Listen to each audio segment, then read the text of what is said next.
À partir de maintenant, on va pouvoir attaquer la partie sur la visualisation des courbes. Et le premier élément, c'est qu'on va souhaiter visualiser l'évolution, pardon, des écoutes par mois. Donc pour ça, on va aller insérer. Alors là, il n'y a pas besoin de le faire directement dans le modeling, on va pouvoir le faire ici. On va sélectionner un graphique croisé dynamique. Ici, on va lui indiquer d'utiliser le modèle de données hein, du classeur, donc qui correspond au tableau qu'on a déclaré préalablement dans Power Pivot. On va cliquer sur OK. Donc là, on va créer notre graphique, on va l'ajuster déjà à la bonne taille, ici. Voilà. Et ce qu'on va mettre à l'intérieur, du coup, c'est la position. Non, c'est la semaine du plus haut classement. Donc on va mettre ça dans les axes, ici. Donc là, il va nous mettre une ribambelle de valeurs qui va pas forcément nous intéresser, mais on va faire un peu le tri. Et on va mettre le nombre d'écoutes dans l'axe des valeurs, ici. On va changer le type de graphique, ici. On va aller dans Création, aller modifier le type de graphique, on va plutôt mettre une courbe, ici. On va aller zoomer sur une vue euh, mensuelle. Et pour éviter de surcharger, parce que là, vous voyez que on commence à manquer de place, donc on va aller enlever d'ailleurs le titre du graphique, parce que là, notre courbe, elle est toute écrasée. On va également enlever le quadrillage qui ne nous intéresse pas, et on va simplifier un petit peu ici cette zone-là, où le trimestre, on n'en a pas besoin, donc on va supprimer ici ce champ. Alors, qu'est-ce que j'ai supprimé? L'année, le mois, très bien. Et je vais enlever le jour, parce qu'on n'en a pas besoin. Voilà, et du coup, on obtient une visualisation où il y a un peu plus d'amplitude sur les dates. On va également enlever l'axe ici vertical, puisque de toute façon les valeurs sont immenses, hein, donc on n'en a pas forcément besoin. Et en plus de ça, n'oubliez pas qu'au survol, hein, on pourra avoir accès à l'information si ça nous intéresse. Donc ça reste un document assez interactif. On voit qu'on a un cadre qui a été automatiquement ajouté, donc on va ici l'enlever. Le cadre, donc le contour qui est ici, donc on va le placer sans contour, et on va personnaliser la courbe en lui mettant une couleur qui correspond à Spotify, donc on va aller sélectionner le vert ici de Spotify. La légende, on va considérer qu'on n'en a pas besoin, on va la supprimer pour avoir voilà, le plus d'espace possible pour analyser nos données. Et à partir de là, ce qu'on peut faire, c'est qu'on va désactiver les options de tableau croisé dynamique, puisque en l'état, il va nous afficher quel est le calcul qui est effectué. Et on a également la possibilité ici d'aller faire des filtres, hein, si on le souhaite, d'aller par exemple sélectionner uniquement l'année 2021 de manière interactive sur le graphique, et d'avoir du coup cette nouvelle courbe qui apparaît. Alors, cette fonctionnalité va pas forcément nous intéresser parce que nous, on veut vraiment se rendre focus sur toute la période. Et en plus de ça, ça prend pas mal de place. Donc, on va essayer d'enlever un petit peu toutes ces options-là. Et donc, ici, on va pouvoir aller dans cette ici, analyse des graphiques pivotants. Quel joli terme. Et donc, on va pouvoir enlever potentiellement quelques boutons de champ. Donc, soit on masque tout, soit on peut les désactiver, ce qui va permettre de gagner de la place, en fait. Euh, voilà, donc vous voyez ici, je supprime tout et on a beaucoup plus d'amplitude sur le graphique. On peut évidemment choisir de laisser certaines fonctionnalités, hein. Donc là, on démasque et on peut par exemple enlever juste cet élément-là, enlever le champ de valeur et peut-être garder uniquement ce bouton-là qui va permettre d'avoir la capacité d'aller dézoomer ici sur la période. Moi, ça m'intéresse pas plus que ça, donc je vais tout simplement tout désélectionner. Et si à terme vous avez besoin de remodifier votre tableau, bah, vous aurez tout à fait la possibilité d'aller ici et d'aller resélectionner les valeurs qui vous intéressent. Maintenant qu'on a fait ça, on va pouvoir rajouter notre titre ici. Donc on va désélectionner le graphique. Voilà, on va le mettre ici. Voilà, on va peut-être rapetisser un petit peu le graphique qu'on ait un peu d'espace pour le titre. Et donc on va pouvoir placer évolution des écoutes par mois.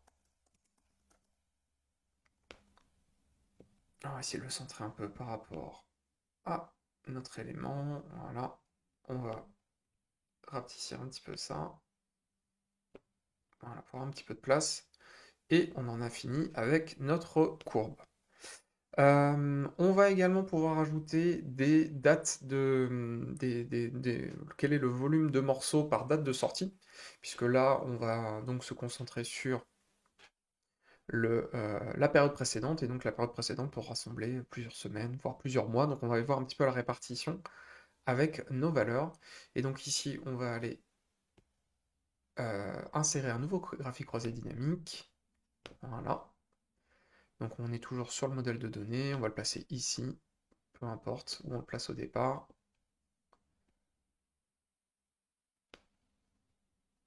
Voilà, on va ici un petit peu le décaler. Voilà, parfait. Et on va pouvoir placer nos valeurs. Donc ici, ce qu'on voudrait, c'est la date de sortie. Donc la date de sortie, où est-elle là? Alors, voilà, à l'année de sortie. Non, nous, ce qu'on veut, c'est la date de sortie. Alors, où est cette colonne? Voilà, date de sortie qui est ici, qu'on va mettre dans les axes. Donc, comme pour les autres formats de date, il va me rajouter toute une ribambelle d'informations dont je n'ai pas besoin. Donc, je vais supprimer le champ des trimestres. On va supprimer également la date en elle-même, puisque ça est trop granulaire. Donc, on va supprimer le champ ici, et on va pouvoir mettre le nombre de chansons. Et donc, pour ça, on va aller mettre en valeur la colonne des chansons, ici. Et on va rajouter un filtre qui va être du coup sur la semaine qu'on est en train d'analyser. Donc ici, hop, et on va sélectionner notre semaine en question. Donc ici la semaine N qui nous intéresse. Donc voilà, on va être limité un peu plus en termes de valeur. On va zoomer sur les mois et on va changer la visualisation. Plutôt qu'un histogramme vertical, on va mettre un histogramme horizontal parce qu'on aura plus de place pour afficher des valeurs. Hop là, ici, donc on va... Ouais, ça c'est très bien. Voilà. De cette manière-là, on va faire un petit peu de place. Donc en gros, ce qu'on a ici, c'est le nombre de musiques qui sont présents dans le top de la période qu'on est en train d'analyser. Et donc on est en train de regarder leur date de sortie. Donc on voit que dans ce top-là, on a uniquement des chansons qui sont sorties sur la période août, juin, juillet et mai 2021. Donc ça permet de voir aussi un peu le degré de fraîcheur et, euh, et à quel point ça se rapproche de la date d'analyse de nos valeurs. Puisque comme on l'avait vu, hein, la majorité des chansons dans le top sont des chansons qui sont sorties sur la période.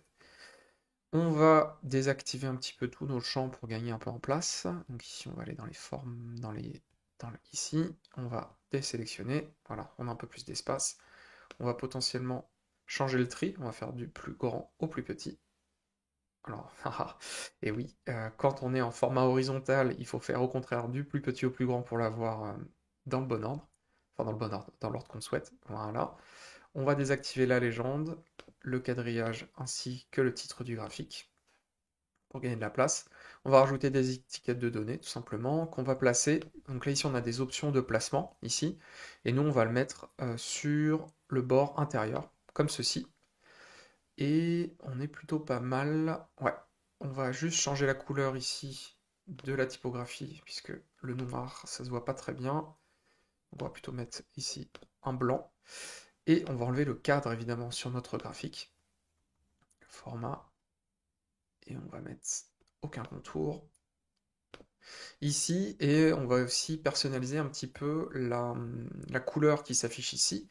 Donc ici, on va faire un clic droit. On va mettre en forme. Alors, on va bien faire attention de tout sélectionner, parce que je n'ai sélectionné qu'un seul. Voilà.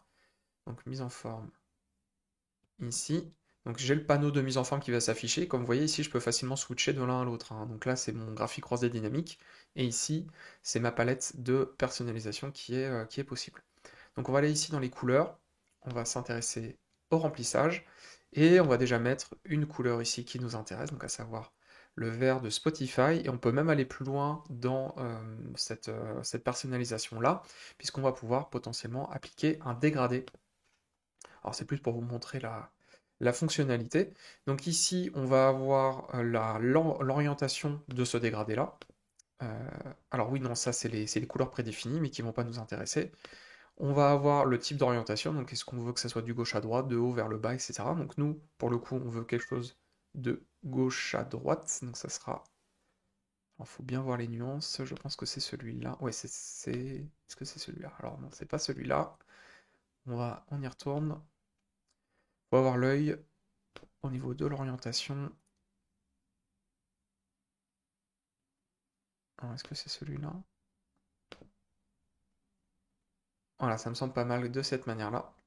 Et à partir de là, on va pouvoir personnaliser un petit peu les couleurs. Donc ici, vous avez toute la palette. Donc par défaut, là, il va vous mettre 4 couleurs. Donc évidemment, on va pouvoir un peu personnaliser à quel moment on a les nuances de couleurs. Et ce qu'on va faire, nous, c'est qu'on va simplifier un petit peu ça. On va en garder que deux, ici et ici. On va définir cette couleur-là comme notre couleur de Spotify, ici. Et on va définir cette couleur-là comme la couleur également de Spotify. On va juste un peu la nuancer, ici, en allant dans Autre couleur, personnaliser, et on va juste rajouter un petit peu de clarté, ici, pour avoir un dégradé un peu plus léger. On va revoir cette notion d'orientation. Voilà, donc ce coup-ci on est bon. Et ça permet un peu d'avoir une idée de progression, hein. C'est-à-dire que là, on va être sur des valeurs faibles, et plus on va monter, plus la couleur va être forte. Et donc ça permet voilà, d'avoir un petit peu plus de nuances de couleurs, et ça a un sens aussi d'un point de vue analyse visuelle, puisque ça a tendance à mettre l'accent sur la taille de l'histogramme, et donc de mieux faire passer le message. On va maintenant rajouter un titre, ici.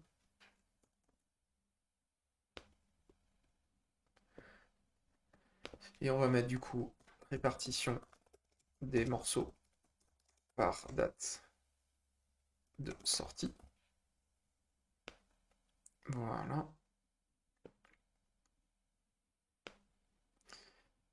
Parfait. Et maintenant, on va faire un focus sur les genres de musique, juste pour donner un premier aperçu sur les genres. Et donc pour ça, on va aller ajouter un histogramme qui va nous donner du coup la répartition des chansons en fonction du genre et de la semaine. Donc ici, on va aller dans les graphiques croisés, commencer à connaître le principe, qu'on va placer ici.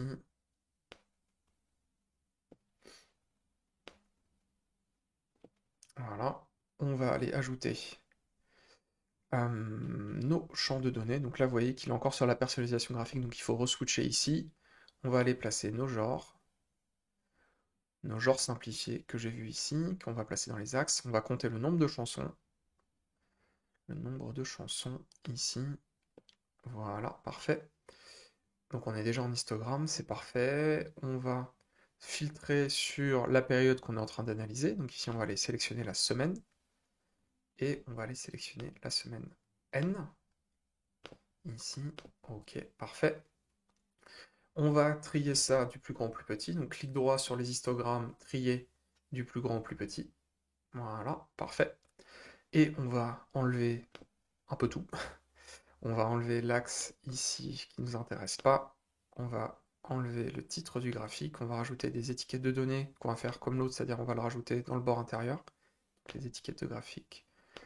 Ouais, étiquettes de données qu'on va placer ici. Alors il faudra faire attention parce que là il me le met. Ouais, en fait ça va pas aller parce que là ici il va pas rentrer, donc on va plutôt le mettre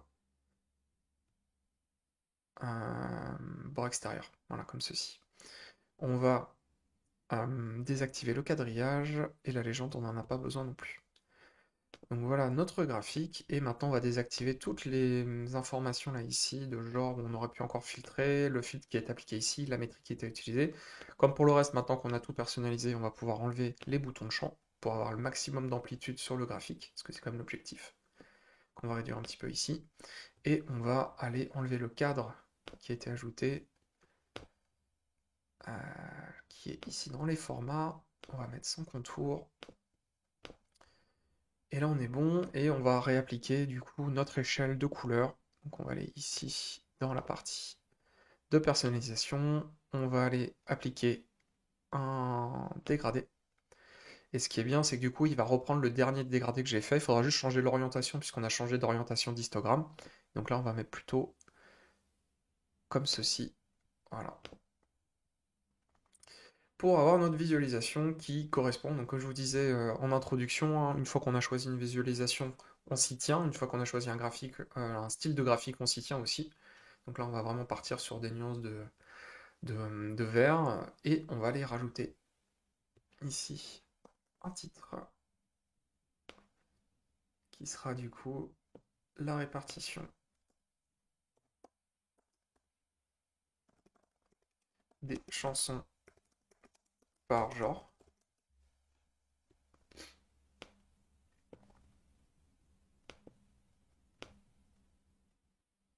Voilà.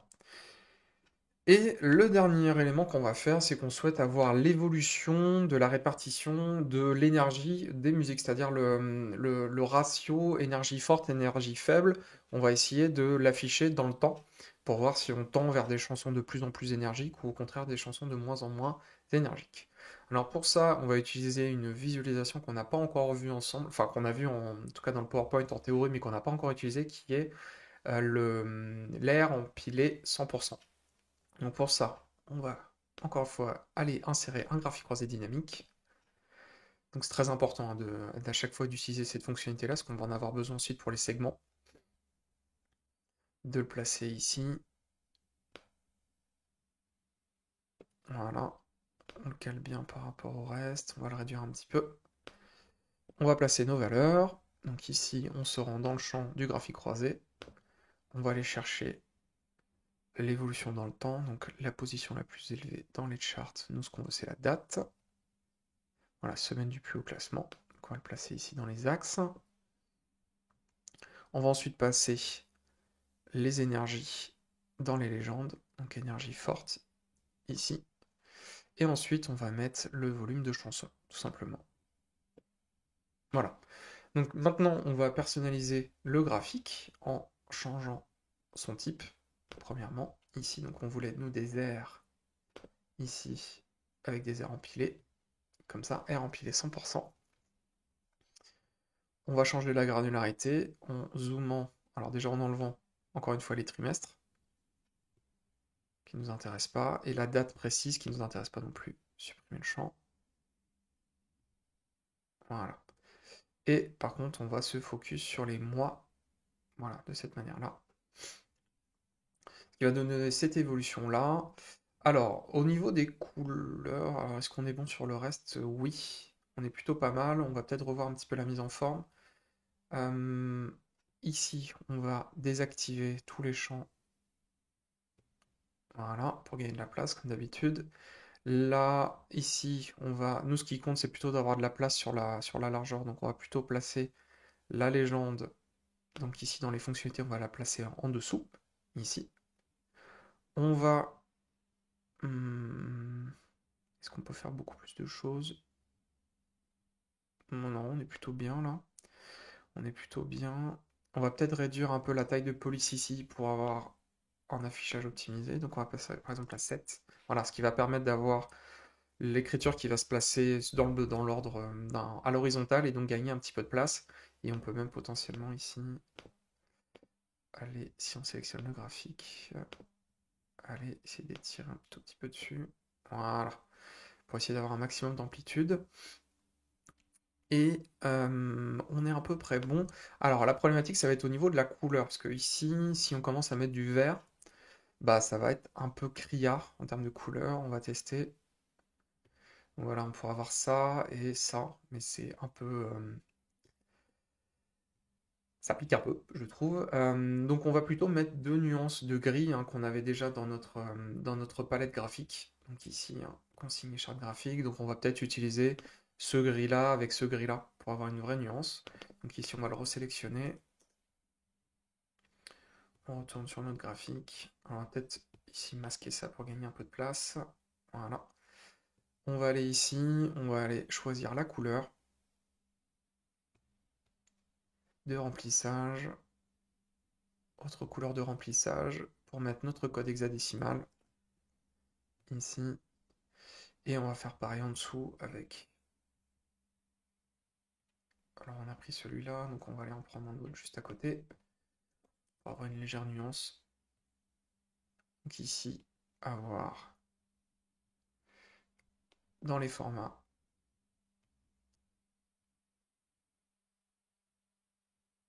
autre couleur de remplissage. Ok, voilà.